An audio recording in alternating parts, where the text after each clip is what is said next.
Good evening, buenas tardes. Welcome again to our seminar on the culture of liberty and its threats. Today I have the pleasure to introduce to you Francisco Laporta. Francisco Laporta is a legal philosopher at the Autónoma University in Madrid.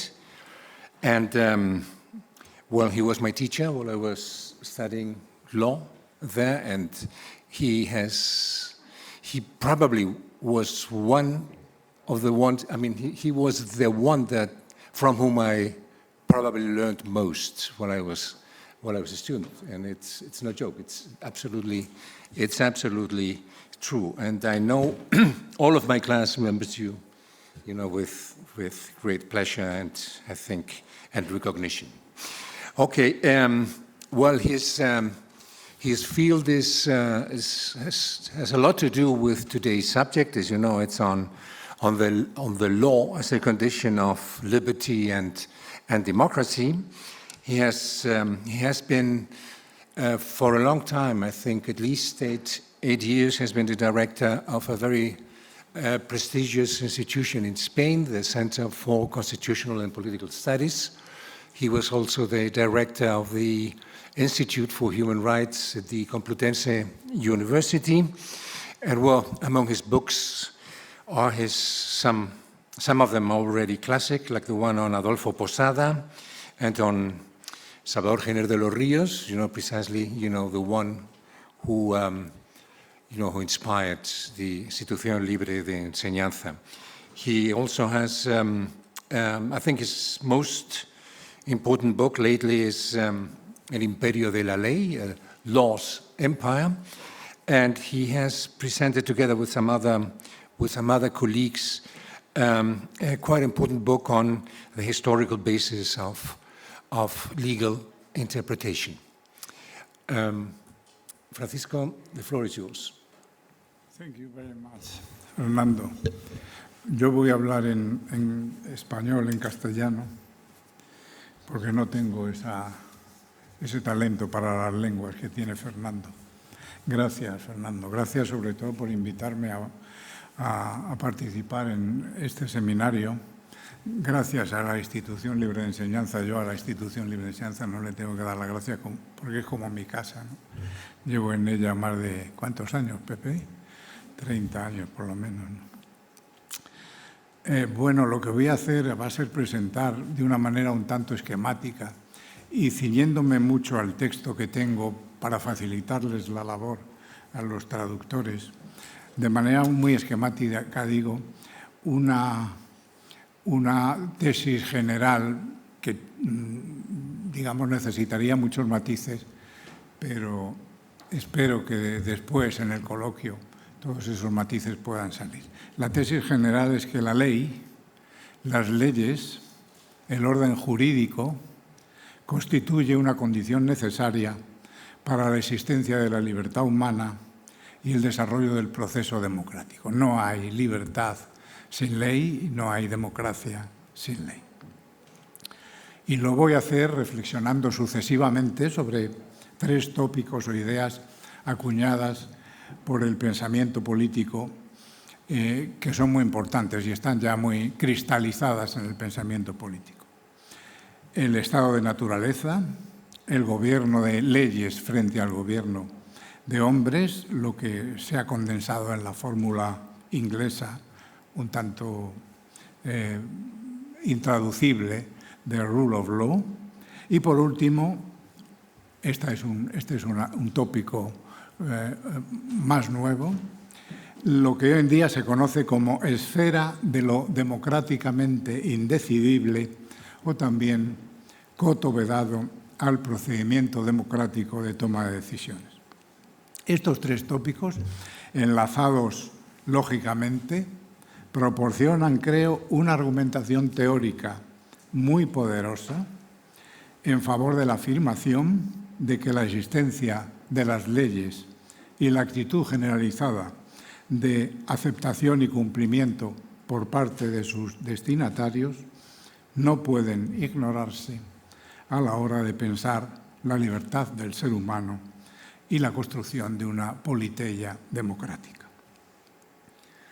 Seguramente no voy a decir nada particularmente nuevo, pero creo que, dispuesto así, el argumento puede no ser inútil recordarlo en un país que apela con demasiada frecuencia al motín y la desobediencia, que parece una virtud mayor que la obediencia, y en un lugar como la Institución Libre de Enseñanza, que fue a lo largo de toda su vida ejemplo de cumplimiento de una ley muchas veces injusta con ella, pensada incluso contra su obra, y que vino además a acabar su vida por un golpe de Estado cruento, una rebelión ilegal, una desobediencia ilegal contra la libertad que la institución había defendido durante toda su vida de 60 luminosos y fecundos años.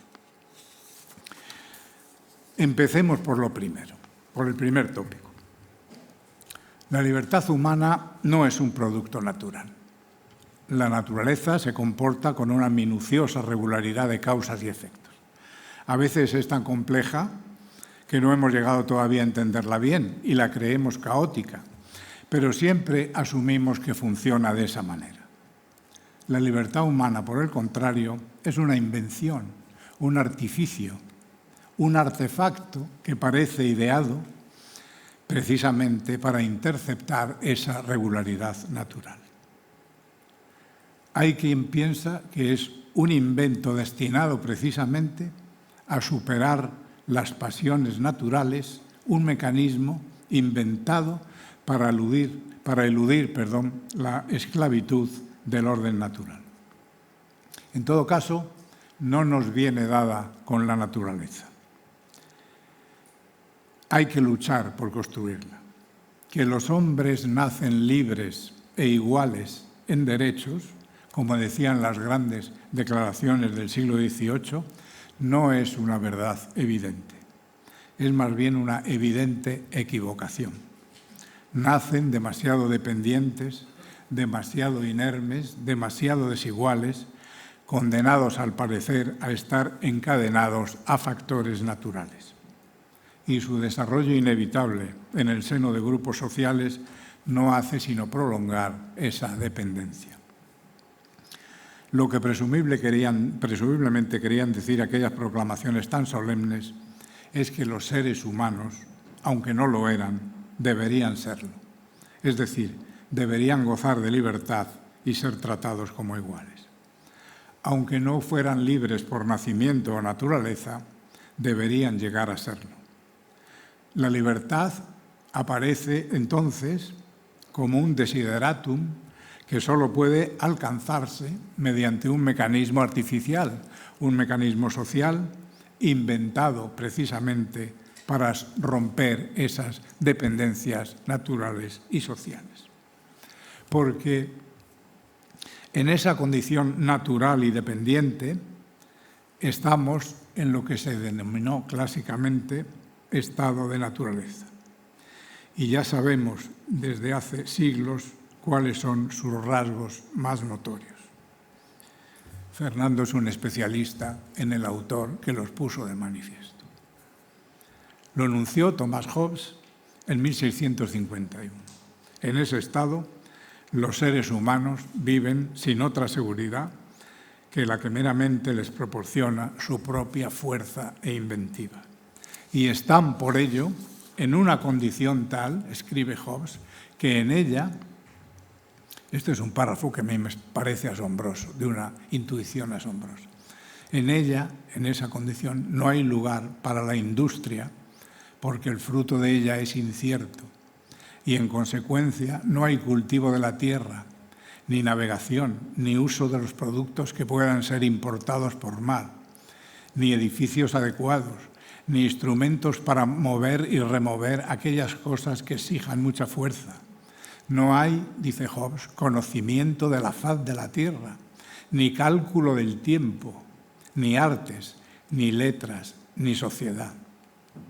Según sus celebérrimas palabras, en esa condición la vida de los seres humanos sería solitaria, pobre, sórdida, bestial y breve. Te identificas con eso, ¿verdad, Fernando? Totalmente. Así las cosas, la libertad se alcanza mediante la invención de un mecanismo liberador. ¿Cuál es la naturaleza de ese mecanismo? Pues es fácil de formular, quizá no tan fácil de poner en práctica. Prescindir de la violencia individual que cada uno puede ejercer naturalmente, es decir, impulsado por sus instintos naturales elementales, y transferirla a una agencia de poder para que la administre. O lo que dice Hobbes mucho más sucintamente, conferir todo su poder y fuerza a un hombre o asamblea de hombres. El lenguaje machista, Cristina, es inevitable. O lo que es lo mismo, crear un poder institucional como agencia de administración de ese depósito colectivo de violencia.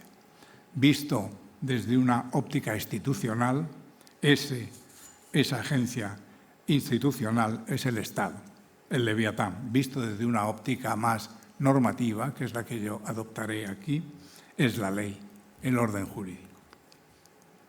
La invención de la ley y el Estado es, en efecto, el hallazgo de un artificio que asume la violencia interpersonal natural y la deposita en una agencia impersonal. Es simplemente eso, un mecanismo cuya razón de ser es desautorizar el uso individual de la violencia. ¿Para qué? ¿Para qué ese mecanismo? Quizás podamos percibirlo con claridad volviendo a esa afirmación un tanto enigmática que figuraba en las palabras de Hobbes. Me refiero a eso, tan sorprendente, al menos para mí, de que sin salir de la condición natural no habrá cálculo del tiempo. ¿Qué quería decir Hobbes con esto? No account of time, decía. No se podía contar, calcular el tiempo. Es algo un poco filosófico, pero se me ocurre interpretarlo de esta manera. Y creo que tiene suma importancia. Los seres humanos son la única especie animal que es capaz de proyectarse en el tiempo.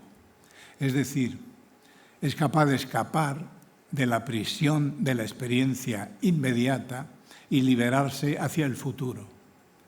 Podemos diseñar nuestro propio futuro, proyectarnos como seres en el tiempo. Para eso es para lo que necesitamos el cálculo del tiempo. Es algo tan importante que llega a identificarnos como seres. Nuestra identidad personal depende decisivamente del proyecto que hayamos diseñado para nuestra vida. El proyecto personal, el proyecto social, el proyecto profesional, el proyecto vocacional, etcétera, etcétera.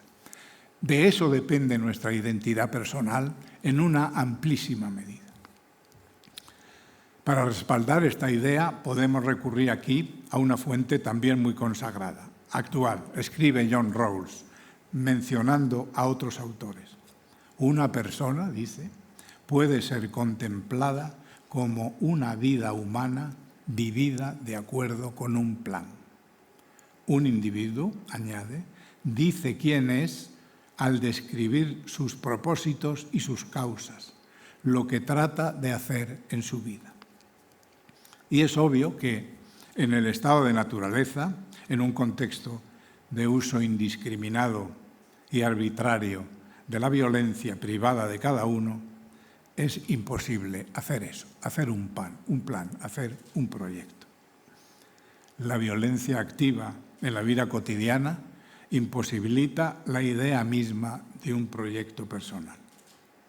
Si leemos desde esta óptica el texto de Hobbes, nos damos cuenta enseguida de que todo aquello que describe como imposible en el estado de naturaleza, la industria, el cultivo, la navegación, el comercio, la fabricación de grandes máquinas, etcétera, etcétera, todo eso es algo que depende al menos de dos variables: la complejidad de su invención y la necesidad del tiempo para ponerla en marcha.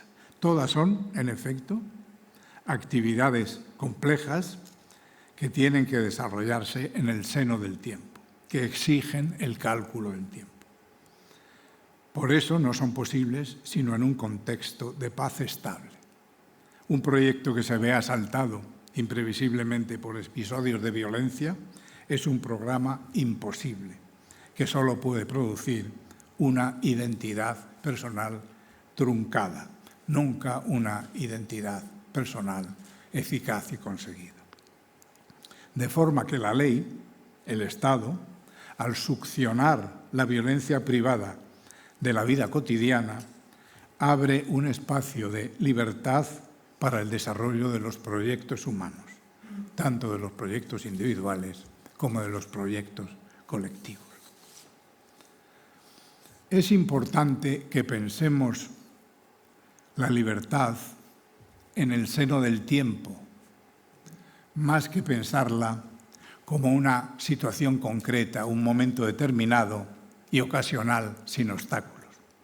Está muy bien que yo aquí y ahora no sufra impedimento alguno para realizar una acción. En ese sentido ocasional, de momento, momentáneo, esa acción mía es libre. Pero el sentido más profundo de la libertad humana tiene que ser pensado como una condición duradera en el tiempo, porque solo de ese modo puedo saber a qué atenerme a la hora de diseñar mi propia vida como un plan que me identifique como persona. Y solo en ese sentido, más profundo y duradero, y a mí me parece que más importante que la circunstancia ocasional, solo en ese sentido, soy una persona libre. La genialidad de Hobbes, me parece, fue precisamente la de pensar la vigencia de la ley como condición de la libertad en ese sentido.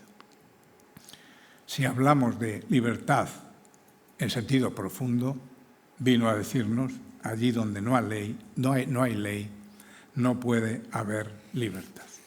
Este es el primer tópico. Vamos ahora con el segundo.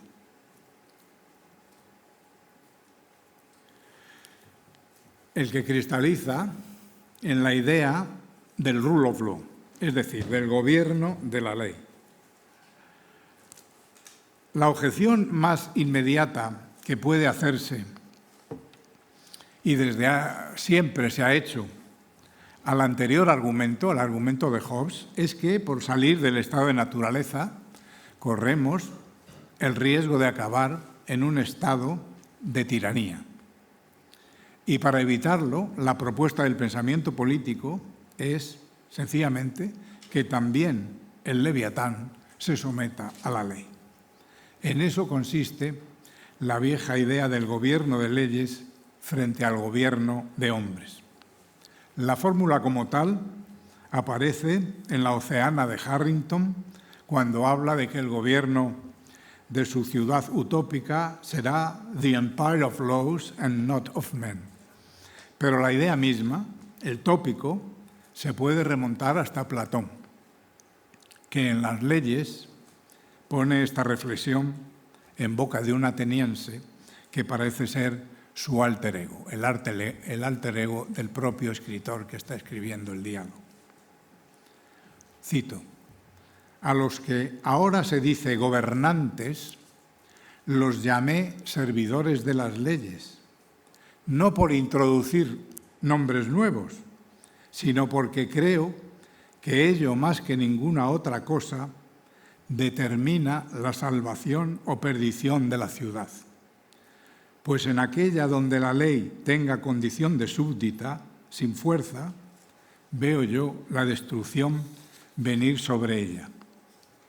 Y en aquella otra, en cambio, donde la ley sea señora de los gobernantes y los gobernantes siervos de esa ley, veo realizada su salvación y todos los bienes que otorgan los días de los dioses a las ciudades. Como ven, es un tópico que cruza toda la historia del pensamiento jurídico y político. Esta es la idea matriz que se repite constantemente, pero que cristaliza quizá institucionalmente en la Inglaterra del siglo XIX. Un importante jurista inglés, Albert Dicey, la expresa precisamente como gobierno, rule, supremacía o predominio de la ley. Un rasgo, afirma, esto es muy inglés, característico de las constituciones y las instituciones inglesas. Dicey asegura que hay pocos países en los que los hombres estén seguros ante el abuso del poder. Está escribiendo en el siglo XIX. Solo en Inglaterra, escribe, se ha consolidado el rule of law, que, según él, significa la absoluta supremacía o predominio de la ley regular como opuesta a la influencia del poder arbitrario y excluye la existencia de la arbitrariedad, de la prerrogativa o incluso de la autoridad demasiado discrecional del gobierno. Los ingleses, afirma tajantemente, son gobernados por la ley y solo por la ley. Entre nosotros, un hombre puede ser castigado por una violación de la ley, pero no puede ser castigado por nada más. Algo de verdad, aparte de su condición patriotera, algo de verdad tiene esta afirmación de Dicey, porque es esto, seguramente, lo que permite que los grandes herejes europeos de la época, Voltaire o Marx, por ejemplo, se acaben refugiando allí con tanta frecuencia, por no mencionar los grandes exilios de ilustres liberales españoles. Aunque esto sea muy sabido y sea invocado continuamente en la deliberación política con el nombre de Estado de Derecho, etcétera, etcétera, tiene un aspecto que debemos recordar en relación con nuestro tema. Se trata del dibujo de ese perímetro de limitación del poder político en torno al ciudadano. Esa presencia de la ley frente a la arbitrariedad del poder, el principio de legalidad, lo llaman algunos, lo que hace es crear en torno a cada uno de los ciudadanos un círculo legal de protección, un perímetro de libertad en el que el gobierno no está autorizado a entrar. Es lo que en teoría del derecho se ha llamado estatus jurídico de inmunidad, que tiene, en efecto, como correlato la falta de competencia de los demás y también de los poderes públicos para inmiscuirse en ese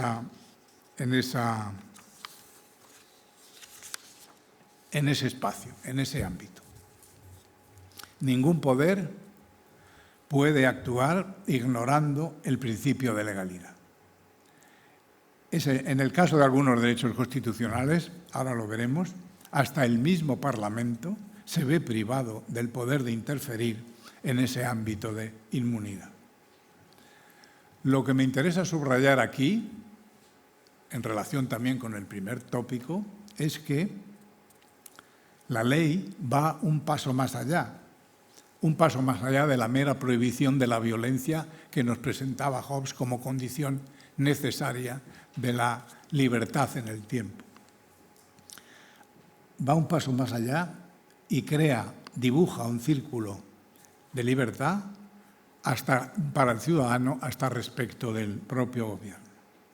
El poder del gobierno se ve así limitado por una norma anterior.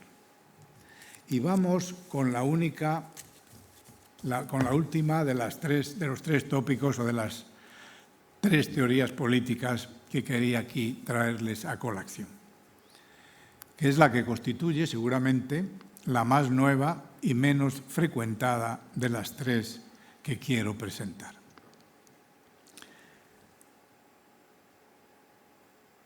Es también no solo condición de la libertad, sino también, como veremos, condición de la democracia. El título de mi ponencia era la ley, condición de la libertad y condición de la democracia. Ahora veremos qué significa esto. Resulta, como digo, particularmente urgente hacer este recordatorio porque, como decía al principio, hemos vivido en nuestro país una especie de ola de opinión que propone dar un respaldo a la desobediencia en aras de una supuesta profundización de la democracia. Esto, como vamos a ver enseguida, es sencillamente una estafa, un engaño. Partiremos de una idea del pensador italiano Norberto Bobbio, una de las mentes más luminosas del pensamiento europeo del siglo XX. Al proponer una definición mínima de democracia, Bobbio sugiere, grosso modo, que la democracia es un procedimiento de toma de decisiones colectivas de acuerdo con la regla de la mayoría en el que tiene derecho a participar todo miembro adulto de la comunidad. Digo grosso modo porque tiene muchos matices la propuesta de Bobbio. Pero para que esto se dé, nos advierte Bobbio, es necesario que los llamados a tomar parte en la decisión disfruten de unos derechos de libertad. Libertad de opinión, de expresión, de reunión, discusión, asociación, etc. Si tales derechos no les son garantizados, entonces es ilusorio afirmar que aquel procedimiento es democrático. Y ahora viene la afirmación de la que quiero partir. Cito: cualquiera que sea el fundamento filosófico de estos derechos, escribe Bobbio, ellos son el presupuesto necesario para el correcto funcionamiento de los mecanismos prevalentemente procedimentales que caracterizan a un régimen democrático. Las normas constitucionales que atribuyen estos derechos, escribe, no son propiamente reglas del juego, son reglas previas que permiten el desarrollo del juego. Este es el núcleo del último tópico o lugar común de la filosofía política que voy a presentar. En todo sistema democrático se necesita la existencia de un conjunto de normas anteriores al sistema mismo para que éste pueda entrar en funcionamiento. En el debate político cotidiano se utiliza el concepto de democracia con una laxitud escandalosa muchas veces y demasiadas veces como un arma arrojadiza, con una evidente carga emocional positiva, que muchas veces es también tramposa. Lo que tenemos que hacer, los que nos dedicamos a esto, es definir el alcance de términos tan controvertidos como esos y limpiarlos en lo que sea posible de esa confusión y temperatura emocional. Mostrar que hay normas anteriores lógica y éticamente al procedimiento democrático es una más de esas tareas de limpieza. Es lo que se ha llamado esfera de lo indecidible mediante la decisión democrática o coto vedado a la decisión democrática. Detengámonos en ellas. Empecemos por las normas que son lógicamente anteriores a la puesta en marcha del proceso de decisión democrática. Cuando se nos pregunta o se nos plantea la cuestión de quién debe tomar parte en la decisión democrática, es decir, cuando se nos plantea la cuestión sobre la definición o determinación del cuerpo electoral, del demos, que ha de ser el protagonista de la decisión democrática, resulta claro que no podemos, por razones lógicas, responderlo acudiendo al propio cuerpo electoral, al propio demos, porque eso nos lleva a una argumentación circular, una petición de principio o un regreso al infinito, es decir, a un razonamiento que puede incurrir en demasiadas falacias. Entre nosotros, el primero que llamó la atención sobre esto fue el maestro de Fernando Vallespín, don Francisco Murillo Ferrol, en un artículo legendario que deberíamos recuperar, que se llamaba la nación y el ámbito de la democracia. Para responder a esa pregunta, por el demos, necesitamos un criterio previo que defina con precisión cómo se conforma ese cuerpo de electores. Y para encontrarlo, repito, no podemos acudir al cuerpo de electores porque eso sería, lógicamente, inconcluyente. Algo que vicia la cuestión o la da por saldada engañosamente. Porque ese criterio que define al demos es, lógicamente, anterior a la democracia como procedimiento de toma de decisiones. Y es el contenido de una norma muy compleja que viene a decir lo siguiente: el conjunto de sujetos que deciden colectivamente mediante el principio de mayoría en este ámbito, país, región, municipio, empresa, donde sea, ese conjunto de sujetos tiene las siguientes propiedades: ciudadano, mayor de edad, género, etcétera, etcétera. Y sin haber resuelto eso de antemano, no podemos poner en marcha, no podemos echar a andar el procedimiento democrático. Estamos aquí ante un problema que desafía constantemente al pensamiento jurídico y político, porque es muy difícil encontrar una fundamentación independiente para esa norma tan compleja, y se cede con excesiva frecuencia. Entre nosotros acabamos de tener una experiencia malas de ello, se cede con demasiada frecuencia a la tentación de recurrir a soluciones mágicas. Una de las preferidas, por eso lo mencionaba, es apelar a la nación. O igual de mágica, apelar al pueblo. Y digo mágicas porque ambas cosas son ficciones imposibles de definir.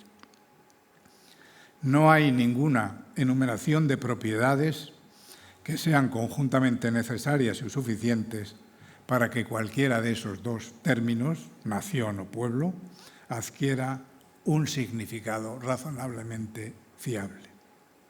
Los famosos hechos diferenciales, si es que tienen la importancia que se les atribuye, que cabe dudarlo, no son reales o no tienen el calado suficiente como para suministrar asiento a la configuración, a la creación de un sujeto político diferenciado.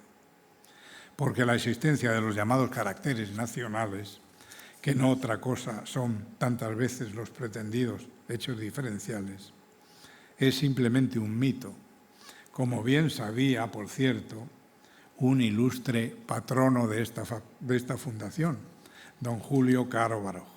Tiene un librito que se llama El mito de los caracteres nacionales, que no debemos dejar de leer eventualmente de vez en cuando. Y la apelación al pueblo no digamos. Como dijo Pierre Rosanvallon, el pueblo suele ser inencontrable.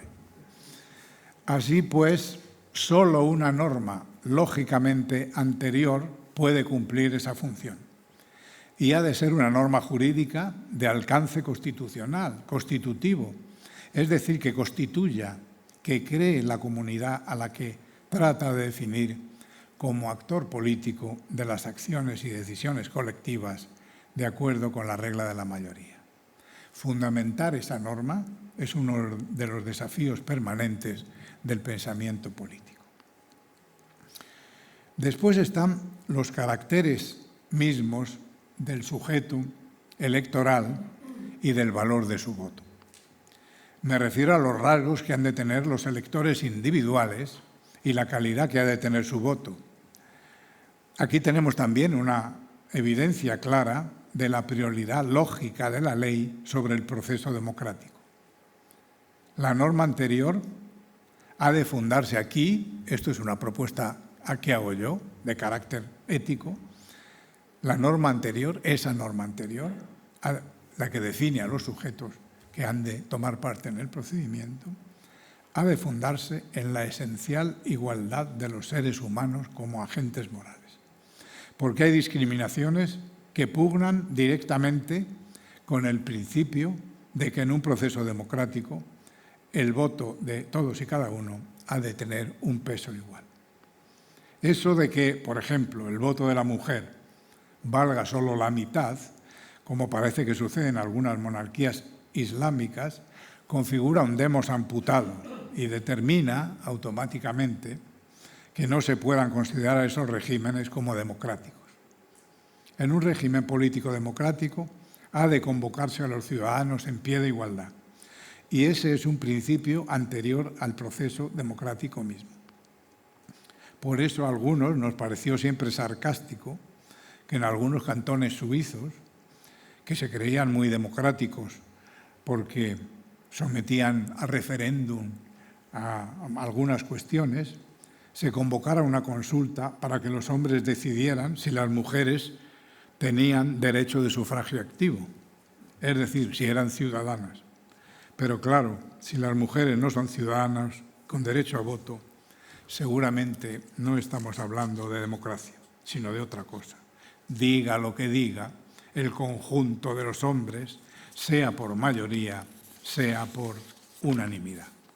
Porque ese principio que crea la ciudadanía igual no es un principio que se justifique en la decisión democrática, sino que es lógicamente anterior a ella y necesita, por tanto, de una justificación propia e independiente. Y lo mismo sucede con ese haz de derechos básicos que acompañan a todo ser humano en una sociedad abierta. También ellos pertenecen a esa esfera política que se ha venido llamando la esfera de lo indecidible democráticamente, el coto vedado en el que no le está permitido el paso a la decisión política, por democrática que sea. Vale la pena que lo mencionemos para terminar estas breves reflexiones, porque hay muchos temas alrededor, luego si quieren ustedes podemos hablar más de ellos, que están en torno a este principio. En el lenguaje político y jurídico usual, y también en muchas constituciones, como en el artículo 10.1 de la vigente entre nosotros, se califican a ciertos derechos inherentes a la persona como derechos inviolables. Como esto de la inviolabilidad está ahora en boca de tantos por otras razones, creo que merece un comentario. Porque el significado que tiene esta expresión, que se utiliza al menos 5 veces en la Constitución y otras tantas en importantes tratados internacionales, tiene que ser aclarado y entendido antes de pronunciarse sobre ello. No es, por supuesto, como parece deducirse de algunas actitudes y de algunos mensajes, no es una suerte de patente de corso para andar cometiendo fechorías por ahí sin ton ni son y sin ninguna responsabilidad. Se trata sencillamente, y creo que esto es un mensaje que deberíamos insistir en dar, se trata sencillamente de sustraer a los procedimientos de decisión pública ciertas esferas o instituciones que por el papel que juegan en la comunidad y por la importancia que tienen desde el punto de vista ético, constituyen, como dice la Constitución misma, el fundamento del orden político. El orden político es una cosa y su fundamento otra anterior. El orden político puede describirse, yo creo que razonablemente bien, como un conjunto complejo de procedimientos de decisión, legislativo, administrativo, judicial, y en torno a todo eso, toda una maraña de mensajes de todo tipo.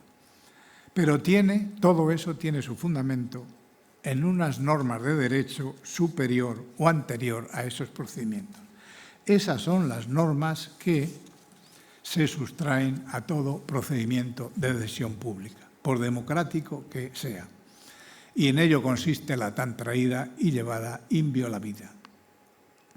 Y esa es la razón, además, por la que se disponen los tribunales constitucionales como vigilantes de los límites de esa esfera de lo indecidible o de ese coto vedado. En suma, hay algunos aspectos básicos de todo orden político que tienen por fuerza que estar sustraídos a cualquier tipo de procedimiento decisorio público, tanto a la decisión de la mayoría como a la decisión de la Asamblea de Representantes, del Gobierno o de los tribunales. Esto, repito, es lo que se llama inviolabilidad. Y por lo que a nosotros respecta, y para acabar, el reconocimiento de los derechos básicos de ciudadanía está dentro de esa esfera de lo indecidible o coto vedado. Es decir, no puede ser limitado ni suprimido por ningún procedimiento de esos, porque precisamente forman parte de la justificación última de cualquier procedimiento de decisión democrática posible. Y esto es lo que, una vez más, tras la regulación de la violencia y el sometimiento del Gobierno a la ley, esto es lo que, una vez más, presenta ante nosotros la realidad que ha inspirado estas reflexiones, a saber, que la existencia de algunas leyes es condición necesaria de la vida social en libertad y que un posible o una posible amenaza de la ley, de la cultura de la libertad, es realmente el menosprecio y la desobediencia a la ley. Sin ley no hay libertad posible. Muchas gracias.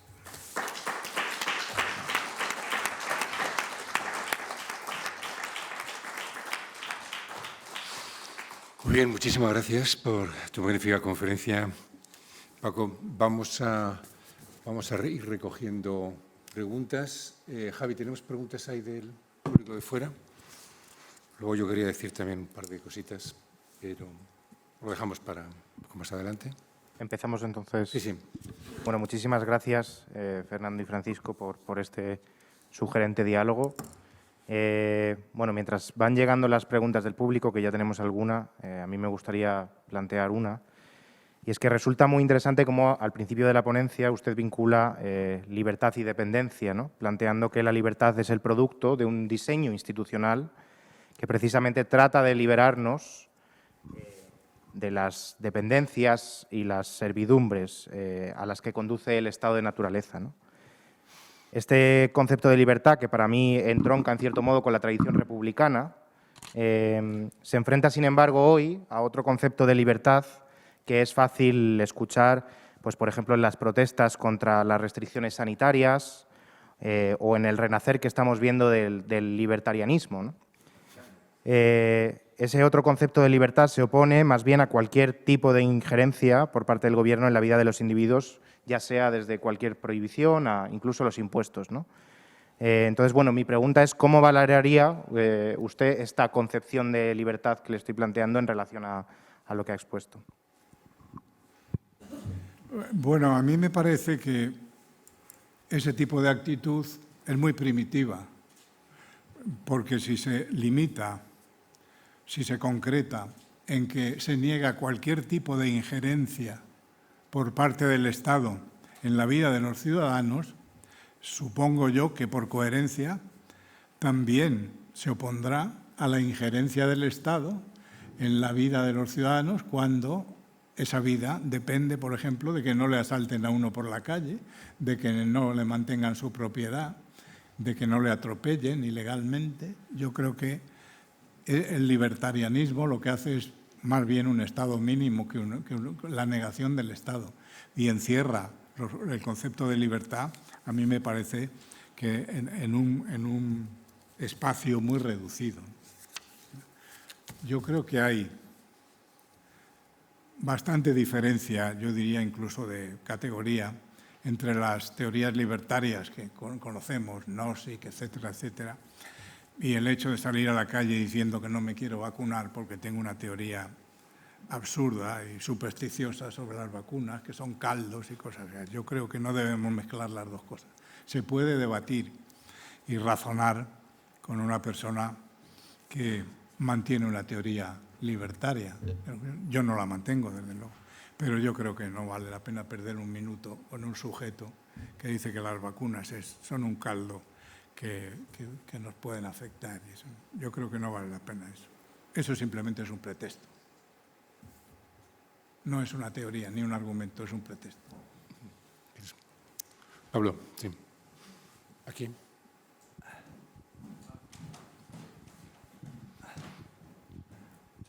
Gracias.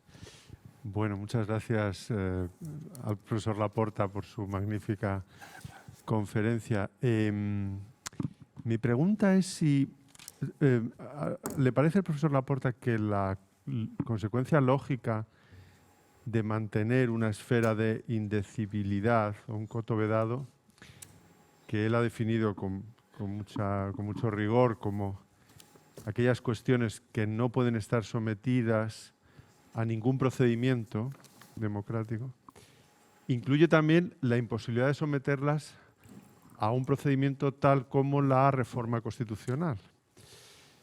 Y si ese es el caso, entonces deberíamos hablar de un coto vedado, que significa que sobre esas materias, luego veremos cuáles, quizá la propia integridad territorial del Estado, a lo mejor, no sé, o algunos derechos humanos muy, muy básicos, no cabe más que una cláusula de intangibilidad en la Constitución. Es decir, que no pueden ser reformados por muy reforzado que fuera el procedimiento que pensemos. Bueno, esa era por suscitar una cuestión. Yo creo que es muy pertinente la pregunta, porque hay toda una teoría de la reforma constitucional que afirma que hay un núcleo esencial en la idea misma de Constitución que es irreformable, incluso en los supuestos, como en el caso de la Constitución española, en que esté prevista una que llama reforma total, en el 168.2, me parece que se puede reformar totalmente. Pues hay toda una teoría, toda una escuela de gente que dice que hay ciertas cosas que no se pueden reformar ni cuando se inicia una reforma total de esas. Y en ese sentido, yo creo que son parecidas o tienen el mismo alcance que algunas cláusulas de intangibilidad. Lo único que sucede es que cuando en las constituciones, que es bastante corriente, en la francesa, en la italiana, en la alemana, cada uno, se declara la intangibilidad de algo, en realidad se declara la intangibilidad de un principio, del principio federal, del principio republicano, del principio de la dignidad humana, cosas así. Es un principio. Y en la Constitución española el error horrible que se cometió fue declarar la intangibilidad de preceptos, que no puedes modificar preceptos, no pueden modificar los preceptos de la bandera, no puedes modificar ningún precepto de los que están en el título de la corona, por ejemplo. Es decir, no puedes mejorar ese título manteniendo la monarquía, no lo puedes mejorar. Y eso es un error, yo creo que de diseño constitucional. Pero yo diría que sí, yo diría que hay cosas que son anteriores a cualquier proceso constituyente, que cualquier proceso constituyente que pudiéramos llamar democrático debe incorporar. Y yo, por ejemplo, lo que creo que son derechos que no se pueden tocar, inviolables en ese sentido, en el sentido que no se pueden tocar ni con un proceso de reforma, son los derechos que atañen a la dignidad humana, que son un núcleo de derechos muy pequeños. Las torturas, la inviolabilidad de las comunicaciones, del domicilio, configuran un pequeño círculo de derechos que, sin reconocerlos en una Constitución, no podemos afirmar que pertenece a un sistema democrático. Hay cierto parecido, familia, entre lo que yo mantengo y la idea de que hay cosas intangibles por los procedimientos democráticos. Es preferible, diría yo, que te impongan esa Constitución. Las constituciones impuestas, no ratificadas por el voto popular, léase la Constitución alemana, la ley fundamental de Bonn, esas pueden ser perfectamente democráticas sin necesidad de ninguna ratificación. Y en las reformas de los Estados Unidos muchas veces están prescindiéndose ya de las ratificaciones, aunque son muy pocas. Gracias, Pablo. Muy bien. Javier, creo que tienes ahí alguna pregunta más. Sí, hay una pregunta de Mar Martínez que plantea la libertad es un valor que está en continuo peligro. Si la democracia no es suficiente frente al auge de los autoritarismos disfrazados de populismos, Entonces, ¿cómo se puede preservar la libertad, las libertades frente a estos movimientos, ¿no?, cuyo fin es precisamente acortar dichas libertades, ¿no? En definitiva, ¿qué mecanismos tienen las instituciones democráticas para preservar las libertades, ¿no? Es una pregunta un poco general, pero bueno, quizá le permite profundizar en algunas de las cuestiones que ya ha planteado. Hay una pregunta, una incógnita, que siempre vale la pena plantearse y replanteársela. ¿Debe haber libertad para los enemigos de la libertad? ¿Se debe conceder libertad y participación en el debate público, en la discusión pública, a aquellas personas que o grupos o lo que sea, que evidentemente en sus programas, incluso explícitamente muchas veces, lo que pretenden es coartar nuestras libertades? Esa es una pregunta que yo le devolvería a esa persona, porque es una pregunta muy enigmática. Porque si decidimos coartar su libertad, si decidimos ponerle líneas rojas a algunas agrupaciones o partidos políticos cuyos programas son, bueno, bastante amenazatorios a ciertas cosas, entonces no sé si no nos estamos comportando como ellos. No sé si eso. Pero eso también es un riesgo, ¿no? Es un enigma, es un enigma. Esa pregunta me lleva a ese enigma, ¿no? Pero fíjate, Paco, que esto es una actualidad total, ¿no? Ahora, Sí. Claro, es que es el caso de Vox, por ejemplo, que Es de mucha actualidad. estamos debatiendo ahora, ¿no? Perdón, No, yo creo que eso de Vox, voy a decir una cosa que como estamos en privado, luego negaré haber dicho. Eso de Vox, yo creo que está muy demonizado también por los vehículos de comunicación. Está muy demonizado. Yo creo que... Estoy en la red, estoy perdido. Yo creo que estas agrupaciones políticas que tienen un apoyo tan sustancial en el electorado, hay que introducirlas en la gobernación. Porque una cosa es dar muchas voces contra los menas y hacer cosas de esas que nos parecen realmente repugnantes a todos, y otra cosa es tener que decidir qué se hace, cómo se gestiona eso. Yo creo que no deberíamos hacer tanta demonización de eso. No necesito decir que no son santos de mi devoción, pero quizá eso... Yo esta misma teoría la mantenía cuando los de Podemos entraron en el Parlamento y tal. Mejor están en el Parlamento, porque ahí tienen que estudiar. Están muy verdes y ahí tienen que estudiar, y cada vez que hagan una propuesta tienen que hacer las cuentas y hacer todas esas cosas.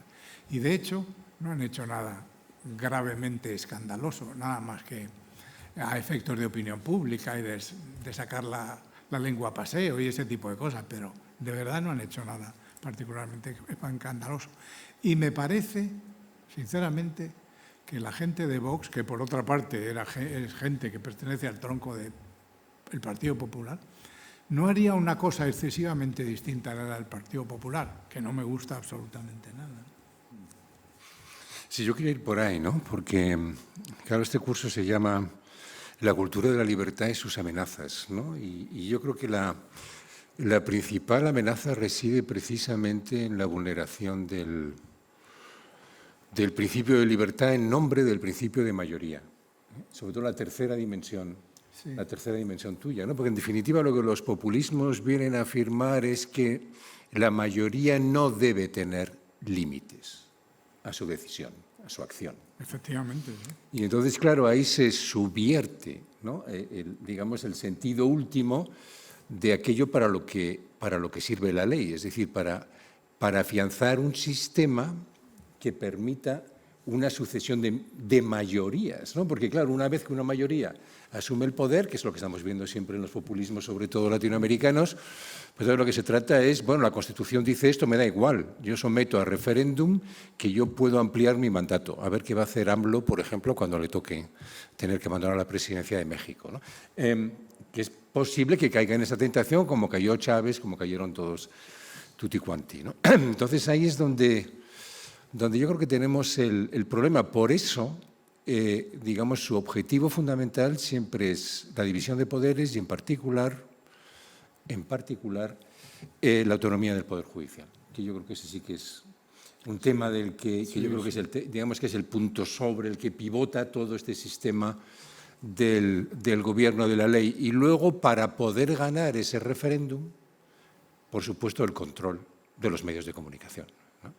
Es decir, que yo creo que esos son los dos instrumentos de los que se valen, ¿no?, estos populismos para ir erosionando, pues, el gobierno de la ley, ¿no? Y es muy importante que lo saquemos a la luz, porque, claro, yo estoy de acuerdo contigo en que nos da mucho miedo cosas que afirman algunos grupos políticos, como Vox, por ejemplo, que ellos saben que si están en el gobierno no pueden decidir porque son anticonstitucionales, como lo de expulsar a los menas, ¿no? Sí.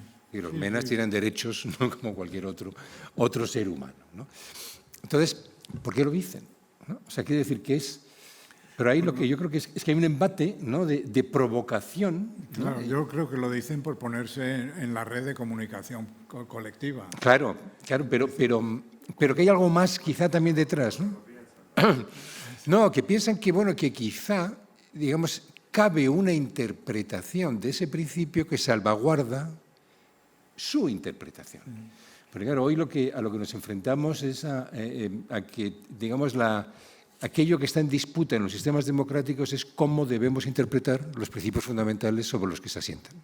Ese es el punto central del debate contemporáneo, ¿no? Sí, sin duda, sin duda. O sea, que ahí es donde está y claro, eso es el mundo woke, ¿no?, que pone todo en entredicho, pero son los neopopulismos. Claro. Y luego está, diríamos, el liberalismo instituido, por llamarlo de alguna manera, que abarcaría la socialdemocracia y, digamos, partidos de la derecha tradicional de toda la vida, que se aferran a la interpretación convencional que veníamos sosteniendo, ¿no? Y que, por tanto, yo creo que es la que recoge esa descripción que tú muy bien has hecho digamos, de esas tres dimensiones, ¿no?, de lo que significa la ley para la democracia, ¿no? Pero que está siendo amenazada. Yo creo que es muy importante que lo digamos, porque el sentido de este curso es sacar a la luz precisamente claro. Yo la verdad es que leyendo el otro día el libro tuyo ese, que acabas de hacer, que es excelente, me daba cuenta, pensaba que en realidad, por ejemplo, el movimiento woke es una cosa mucho más vieja de lo que parece, que es un intento de apropiarse del discurso público y limitar el discurso público. Hay ciertas cosas de las que no se puede hablar y si te denuncian porque hablas de esas cosas, entonces tienen un conjunto de represalias por el mercado, por las universidades, etcétera, etcétera. Y eso es simplemente que un grupo social que normalmente se ha sentido a lo mejor discriminado o ignorado, de pronto dice, aquí tenemos un método para limitar el discurso y apropiarnos del discurso público. Y además en una gran medida lo han conseguido, porque el discurso público ahora se autocensura mucho más en relación con ciertas cosas, ¿no? Todos nos autocensuramos en relación con ciertas cosas, ¿no? Entonces, sí. Aquí estás. Pero es por citar a Giner. Sí. Porque... por cierto, lo ha citado mal Fernando, ha dicho Salvador Giner. Bueno, claro, eso.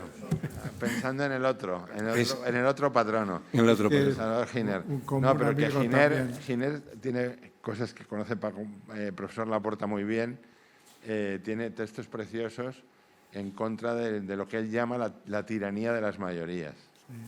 Sí. Eso es muy del siglo XIX. Muy tocqueviliano.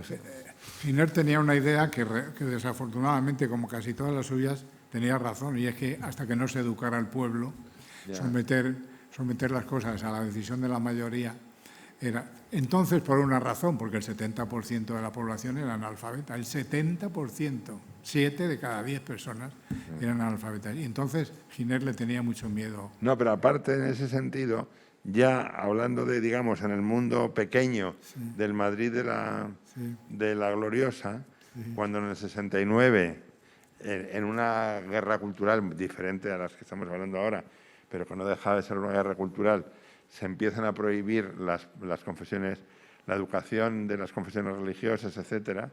Dice Giner y otros, Salmerón, tal, dicen, bueno, ya estamos haciendo lo mismo que hicieron con nosotros. Sí, sí, eso es muy suyo. Sí. Y entonces dice Giner, respetemos a las minorías, sí. y realmente las mayorías no pueden ejercer un gobierno tiránico, ¿no? Sí.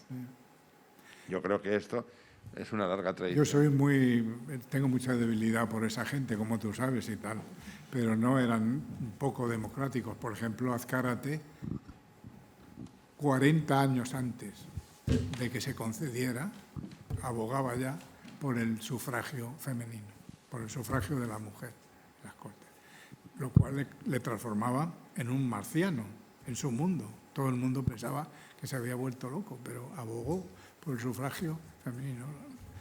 Y ya sabes que aquí se educaba a los niños con las niñas, porque, como decía Giner, aquí los niños no solo se tienen que educar como las niñas, sino hay que educarlos con ellas. Y aquí era la coeducación siempre. Pero no, ese es un tema demasiado amable para mí. Me parece más hoy en día más amenazatorio la idea de que la estructura de la democracia representativa, de la democracia institucional, tal y como la vemos, es incapaz, es insuficiente y que hay que someter cuantas más cosas mejor al referéndum. El referéndum es horroroso. Un referéndum puede dar en cualquier cosa. Yo lo he combatido públicamente siempre.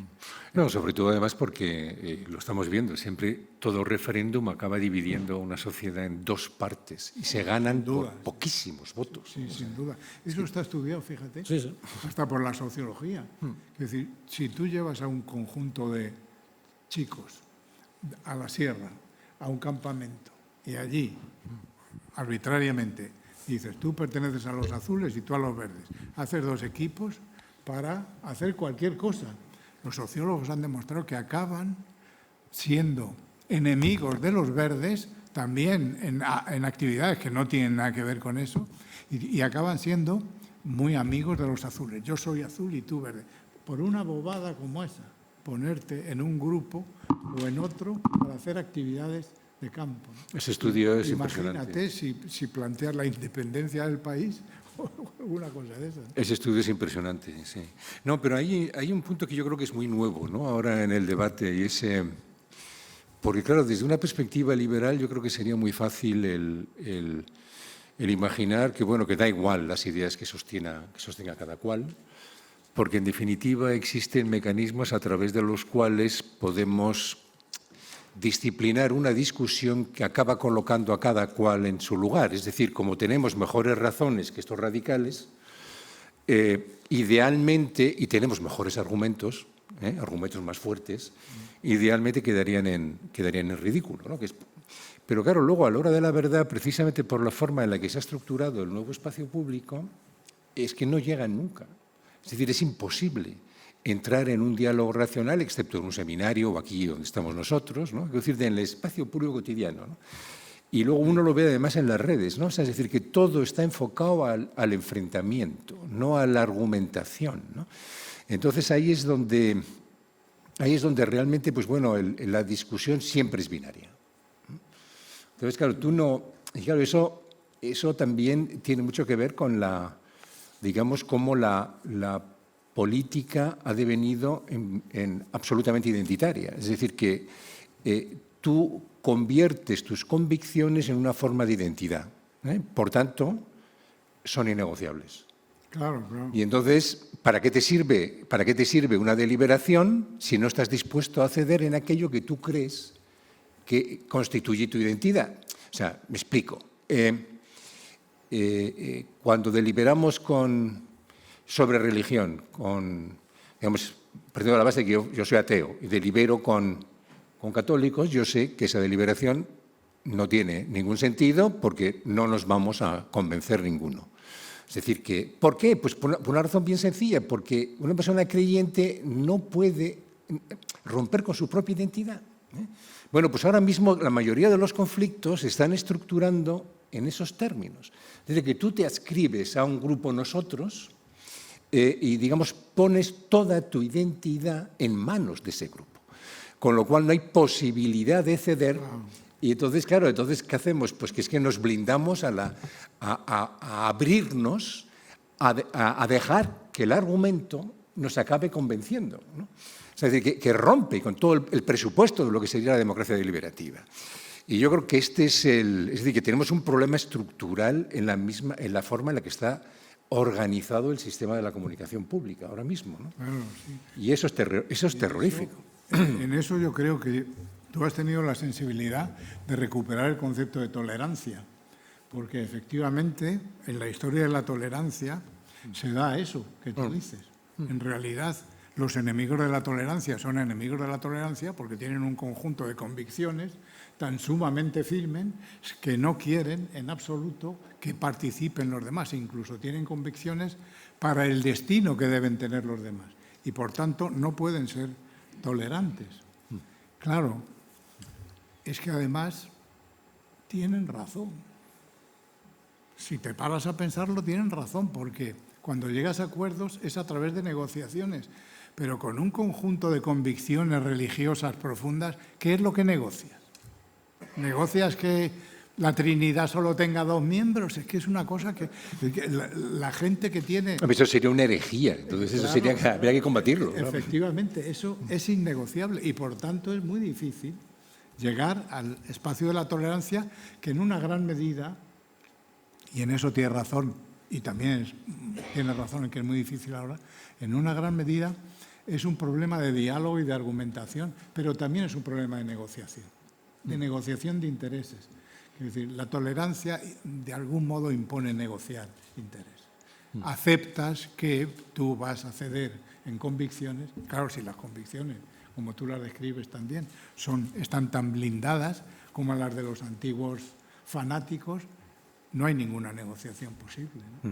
Y claro, con el fanatismo tampoco hay ningún diálogo ni ninguna argumentación posible. No, ninguna. Pues me gustaría romper el diálogo para darles entrada o abrirlo a todos ustedes. O sea, que si quieren intervenir, por favor. No sé, Javier, si tenemos por ahí alguna pregunta más concreta.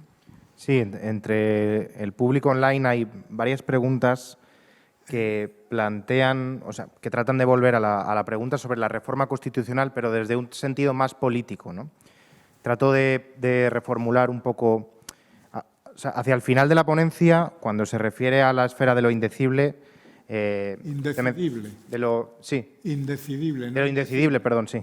Menciona que existen ciertos elementos, ¿no?, en nuestra arquitectura institucional que usted ahora ha precisado que prefiere entender como valores, que funcionan como una condición necesaria para el funcionamiento del orden político, ¿no?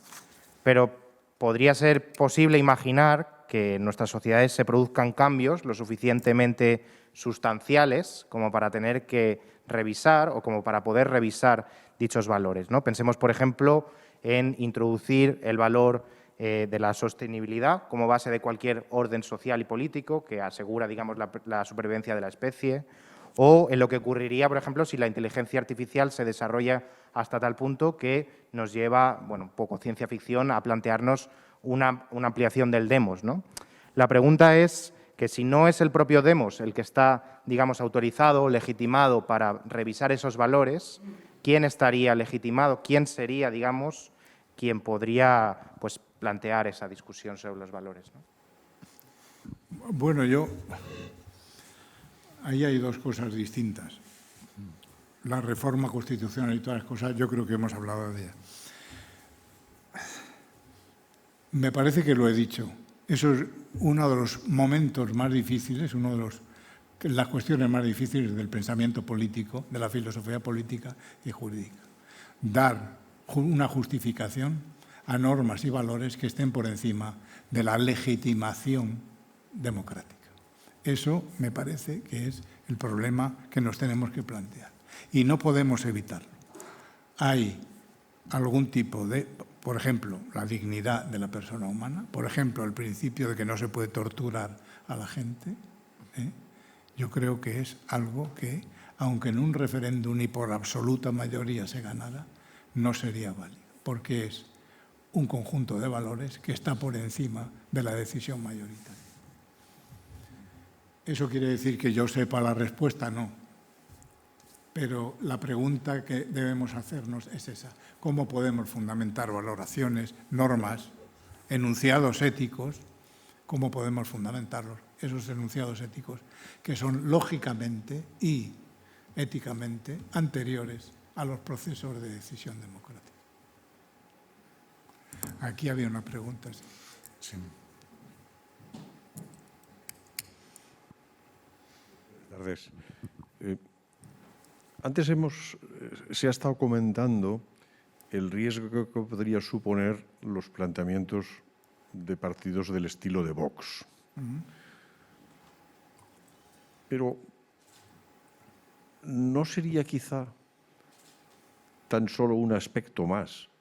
Porque Vox, en el fondo, no viene a deteriorar la democracia más que la que lo están deteriorando los demás partidos. Porque desde el momento en el que parece que se implanta en la vida social no ya la mentira, sino el engaño como método para resolver las situaciones, nos vamos quedando sin espacio.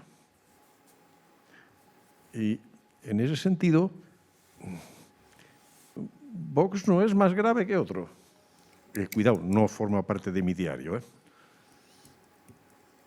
Pero cuando observamos que los actores principales de la vida política han ido degenerando, porque parece que ya no se discuten propuestas ni soluciones, sino que se reparten asientos en todos los ámbitos, a nivel parlamentario, de ayuntamientos o de comunidades autónomas. Nos lleva al riesgo enorme de la desafección. La fuerza de Vox está en que los demás no vayan, como pasa en el otro extremo del arco parlamentario. O sea, los radicales siempre están. Si somos 10 sobre 100, somos un 10%, pero si somos 10 sobre 20, somos el 50%. Y esa desafección quizá estaría viniendo más por las actitudes que observamos en el resto del arco parlamentario, de los que llamamos constitucionalistas. Es decir, si la sal se vuelve sosa, ¿con qué la salarán? Sí, no tengo más remedio que darle la razón. En realidad, la práctica política de todos los partidos, no de todos, pero vamos, de los más importantes, es una práctica política deplorable. Y el diálogo y el espectáculo que se da en el Congreso de los Diputados es terrible. Las actitudes de boicot a la reforma y a la puesta en marcha de instituciones fundamentales como la separación de poderes. Sí, yo creo que estaba escribiendo una cosa ahora que se llamaba la democracia huera, vacía, la democracia huera, la llamaba. Entonces me acordaba de que aquella definición de democracia de Schumpeter, que le cayeron, que a mí me parece un tipo muy inteligente, por esa y por otras cosas más, que le cayeron críticas de todo tipo, ¿no? Schumpeter decía la democracia, déjense ustedes de tonterías, de voluntad general, pueblo y todas esas cosas. Era básicamente todo lo que había pensado Rousseau y toda esa gente. Eso son tonterías, pura retórica. Decía, la democracia es un tinglado montado para acceder a la toma de decisiones colectivas mediante captando el voto de los electores. Eso es el sistema democrático, según Schumpeter. Y entonces yo me di cuenta de que lo que está pasando en este momento en este país, no sé en los otros porque no tengo tanta información, puede ser que sea eso.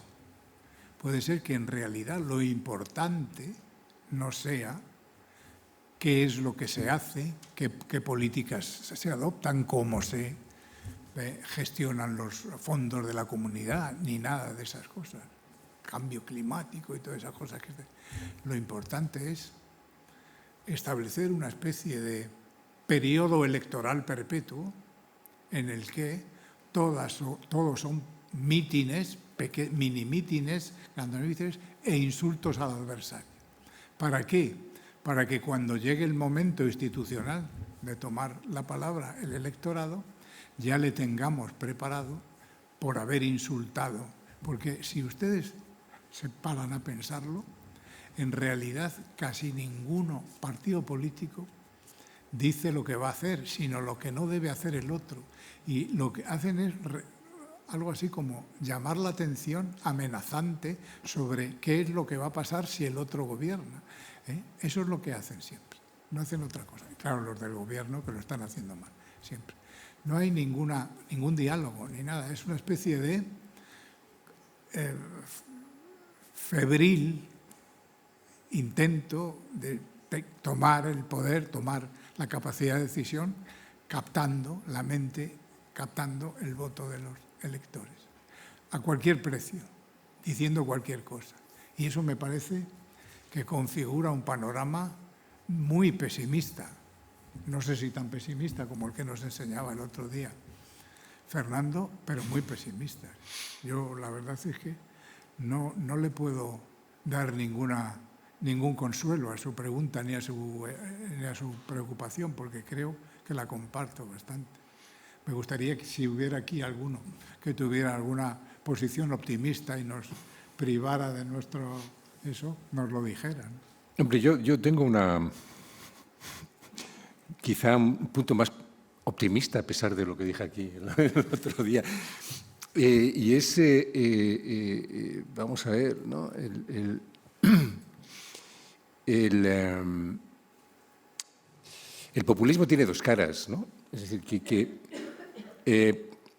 es la palabra esta de veneno, ¿no? Que decía Derrida, ¿no? O sea, es decir, que el veneno puede ser a la vez curativo.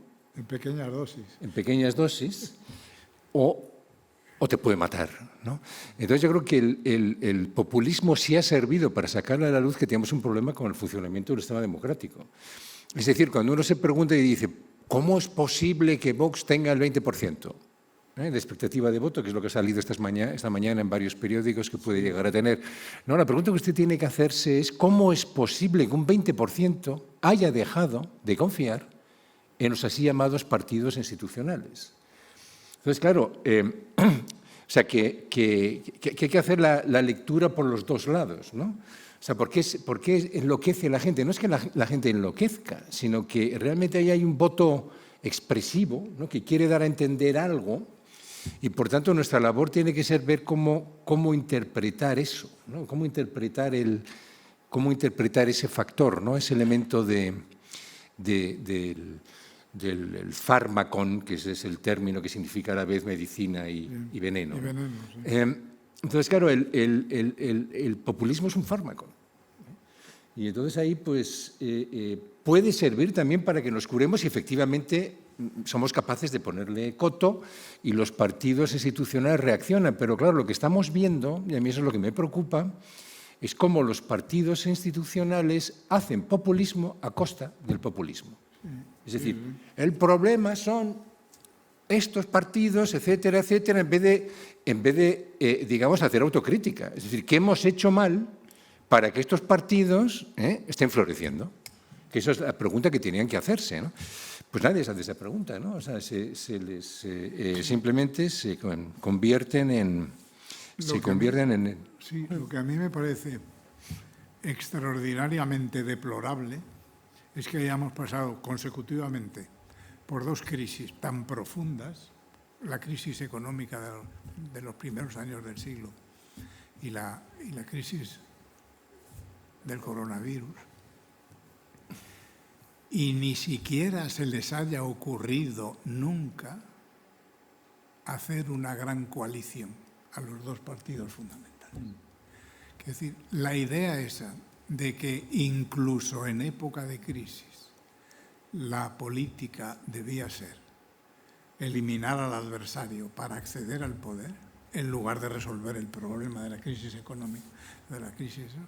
A mí me parece imposible de comprender, desde un punto de vista mínimamente ético y moral. Sí, pero es por la política identitaria que hablábamos antes. ¿Por? La política identitaria, ¿no? Es decir, Sí, que cada sí, bloque tiene una identidad, digamos, que Quizás sea esa, no. le hace imposible poder imaginarse algo, la más mínima transversalidad hacia el otro bloque. Sí, y eso supongo que tendrá también una reacción en el electorado. Si haces esa transversalidad, pues te consideran un traidor, un entregado y tal, ¿no? Pero eso me parece completamente imposible de pensar, vamos. Aquí otra puede vez haber pasado? Pablo de Lora. Bueno. Vale.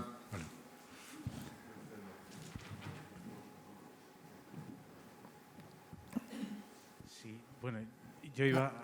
Casi no le vemos con los focos, perdone. Sí, pero le oímos. Vale, yo iba a volver al primero de los tres tópicos de la conferencia, igual rompiendo un poco estas últimas consideraciones. Es Andrea. Sí.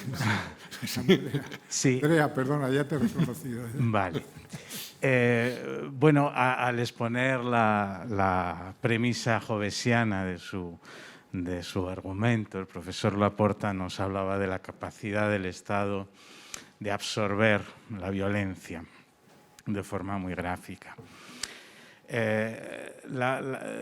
Quería pedir alguna consideración adicional sobre lo que pasa o sobre lo que pasaría si el Estado perdiera esa capacidad de absorber la violencia que hay en el mundo. Si el Estado fuera insensible a las formas de las distintas formas de violencia, de microviolencia o de macroviolencia que escapan al control del Estado, ¿no? Desde el ámbito tecnológico al ámbito económico, etc. Bueno, a propósito de las amenazas de la libertad, me parece que este es un gran tema, ¿no? de la violencia que queda pendiente y que escapa al Estado y a la ley. Bueno, queda otro tema, además de ese que tú dices, es decir, que hay esferas de violencia privada, por decirlo así, que escapan a la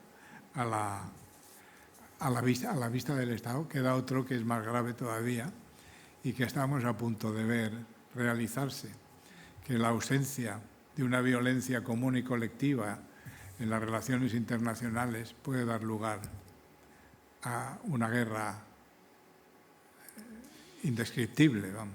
Ya casi la tenemos, porque acabo de ver ahí que Rusia ha declarado la independencia de las dos regiones del Donbass. Hay muchas teorías que dicen que el derecho, las relaciones internacionales no están en estado de naturaleza, pero yo creo que es una manera expresiva de ponerlo, ¿no?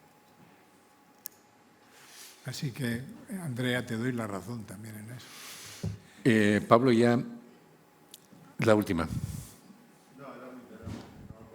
Espera, que te pasen el micrófono, que si no fuera no lo entiendo. No, al hilo de la nota optimista de Fernando, hombre, sí ha habido dos momentos en esos dos periodos que tú has recordado, Paco, que yo la verdad es que no puedo coincidir más contigo sobre esa desolación, ¿no? de la imposibilidad de ese gran acuerdo. Pero sí ha habido dos momentos puntuales que ha apretado tanto que los dos grandes partidos han sido capaces de ponerse de acuerdo para lo que había que ponerse de acuerdo. Uno fue la reforma del 155 y les costó nada. Y la otra, perdón, la reforma del 135, perdón. Sí. La 155 fue el que aplicaron también por... Exacto, de los dos, es que los he bailado. 135 y 155 fueron dos reformas que eran necesarias, o dos momentos constitucionales necesarios y los dos grandes partidos, por supuesto, pudieron ponerse de acuerdo, ¿no? Entonces habría que insistir.